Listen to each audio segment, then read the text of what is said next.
Shalom, and welcome to another in our series of podcasts from Temple Beth, a dynamic center for conservative Judaism in Los Angeles. This is a recording of a Bat Mitzvah sermon with Ayla Feuerstein. Sing, Bet, Taf, Sing, Lamed, Vav, Mem. 7 letters when put together to create a phrase that we say countless times once a week on the 7th day, Shabbat. Just think about the amount of times our lovely greeters said today when welcoming all of you into Seoul. Thank you, ladies, and Shabbat Shalom to you too. There are so many fun facts about the number 7. We all know 7 is perceived as a lucky number, especially those of you who like to try your luck in Las Vegas. Did you know that the probability of rolling a 7 with 2 dice is higher than any other number? If you do not know and like to bet on the dice, you're welcome. There are so many examples of the number 7 in human civilization. For example, there are 7 days of the week, 7 continents, 7 wonders of the world, 7 notes in a musician's scale, and the land of Israel is blessed with 7 species, including wheat, barley, grapes, figs, pomegranates, olives, and dates. Lastly, there are 7 vertebrae in the human neck, and ladybugs commonly have 7 spots. In Parashat Bahar Berchukotai, there are many laws and rules that are discussed, including laws about slavery and the land. Many of these laws relate to a specific number, the number 7. Although there are many numbers that appear in the Torah that are special and important, 7 is an extremely crucial number that appears numerous times in the Torah. The number 7 is first referenced at the beginning of creation in Genesis chapter 2, verses 1 to 3. When God creates Shabbat, the text reads, "On the 7th day, God finished the work that had been undertaken. God ceased on the 7th day from doing any of the work. Vayachal Elohim b'yom hashvi'i melato aser asa, v'espot b'yom hashvi'i mikol melato aser asa." And God blessed the 7th day and declared it holy, having ceased on it from all of the work of creation that God had done. Vayivarech Elohim et yom hashvi'i v'kadesh oto, ki bo Shabbat mikol melato aser bara Elohim lasot. And when do we recite this? Every Friday night, when we say the blessing over wine, which begins our Sabbath, the beginning of the 7th day, on which we emulate God and rest. Further, we see the same concept in Exodus chapter 20, verses 8 to 11. God tells us that 6 days a week we work, and on the 7th day we rest from our labors. In Deuteronomy chapter 5, God tells us again that we must work for 6 days. But this time, God mentions that both your male and female slaves may rest too on the 7th day. God reminds us that we were once slaves in Egypt, and that we did not have the opportunity to rest on the 7th day. But now we do. Continuing in Exodus chapter 21, verse 2, we are told that Israelite slaves may work for us for 6 years. But now the text adds that in the 7th year they must go free.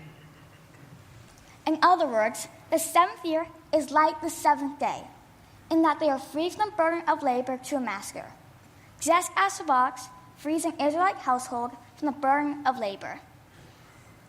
This concept of freedom for an Israeli slave is restated in Deuteronomy chapter 15, verse 12.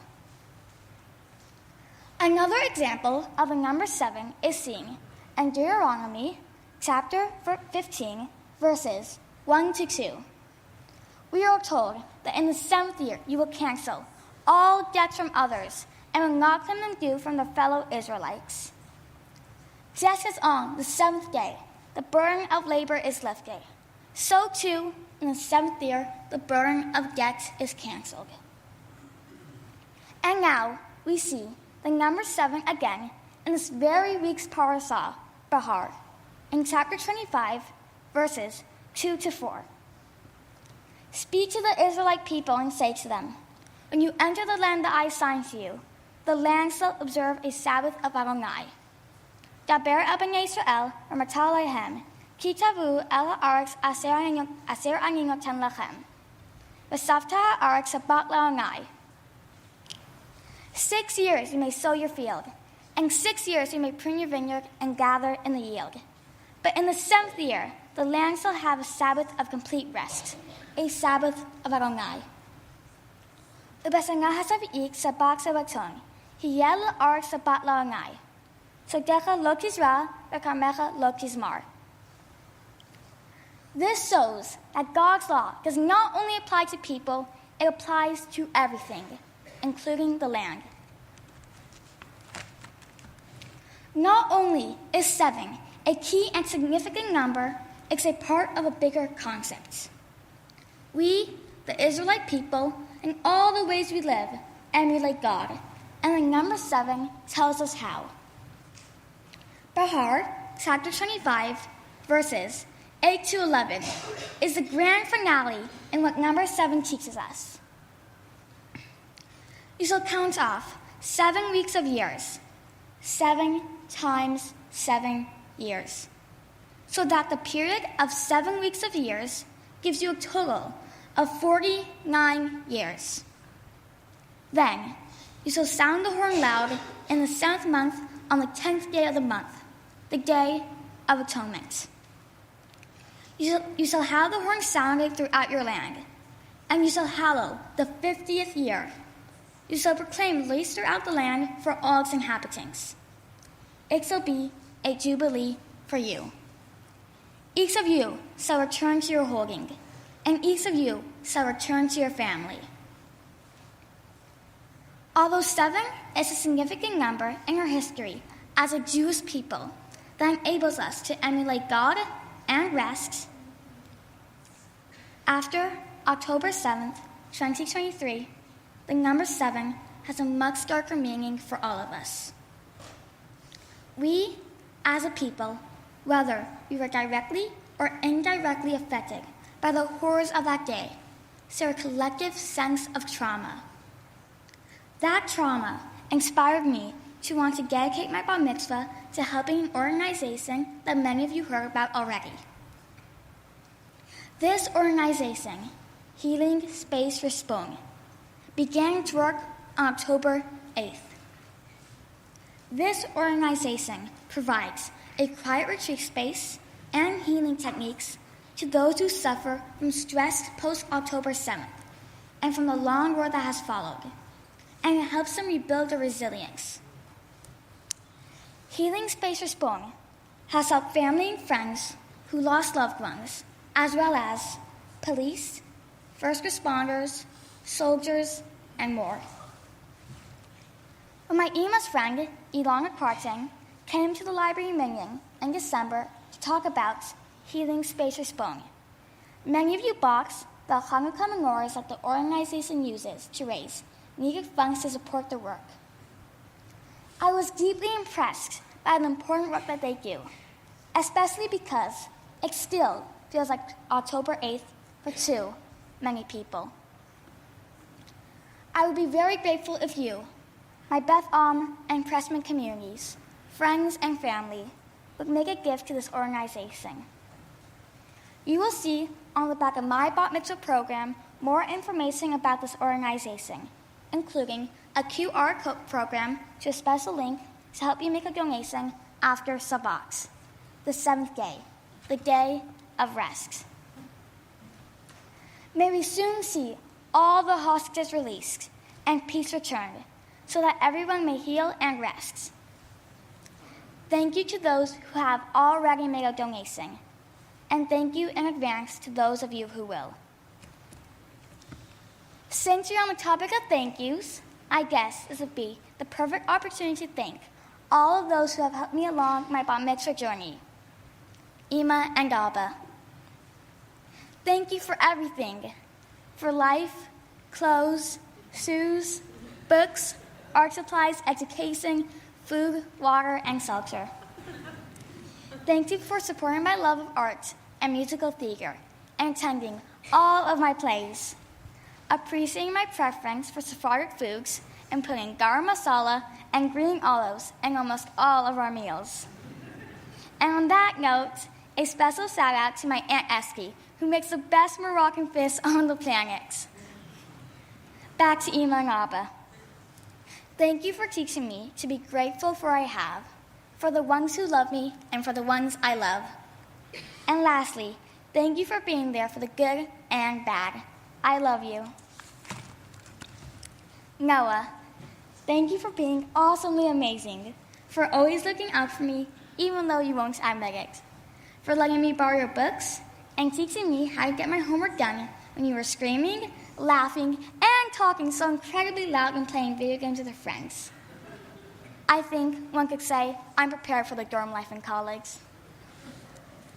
Lastly, thank you for slowing down your growth.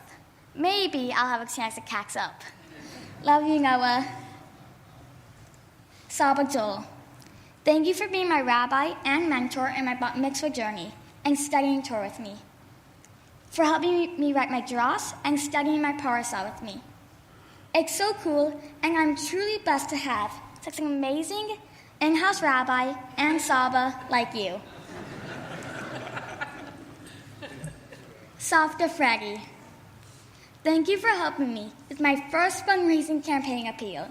Your skills are legendary. Also, thank you for helping me learn how to deliver my drash, and most importantly, for your Sunday morning gigantic pancakes. They are dreamy and delicious, and I'm proud to say I can finally finish one. I love you both. Saba Shmuel and Safta Kitza, thank you for constantly showering me with love. Thank you, Saba, for always having 5 different versions of steak on the table. And just like Noah said at his bar mitzvah, I have to once again thank Safta Kitza for the best law cousin in this entire universe, and for not just making them on Hanukkah. We get them every time we see you. Even though I may have to fight my big brother and cousin Tom to get one, it's worth it. Ani ohevet otchem. Thank you to all of my uncles and aunts and cousins who have traveled from near and far to be here today. Yona and Mike, Avi and Sharon, Esti and Gil, Josh and Amzel, Dan and Avital, the other Avital, Aser, Itai, Elon, Donnie, Uri, Ella, Mayong, Dolev, Ashley, Tom, and the newest member of our family, Little Libby. You have now taken over the position of youngest in the family. It comes with a lot of responsibility and cheek pinching, and I happily pass the torch on to you. I love you all. We are also greatly missing Uncle Charlie and Aunt Rebecca, who could not be here today. We love you and hope to see you soon. Lastly, Bobby, we miss you and will forever love you. Thank you, Maura Rick Muller, for being the best Bat Mitzvah tutor. You not only helped me, but also worked with my big brother and gave my father the encouragement he needed to read his first Aliyah ever. On that note, thank you to Uncle Jossie for making the recording so Abba could learn his Aliyah, and for leading Sacharit so beautifully.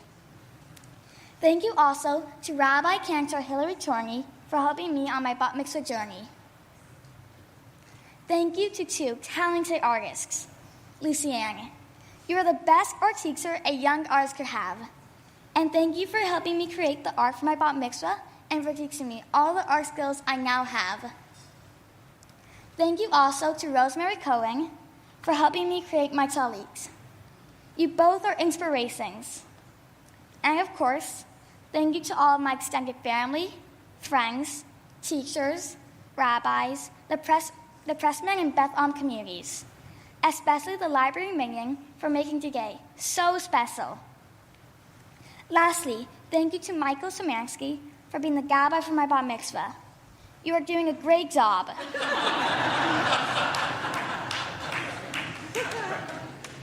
Am Yisrael Chaim, Shabbat Shalom.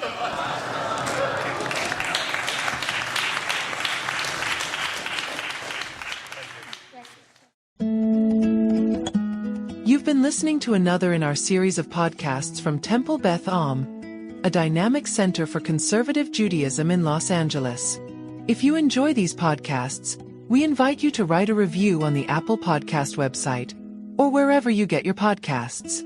For more information on Temple Beth Am, Los Angeles, please visit www.tbala.org.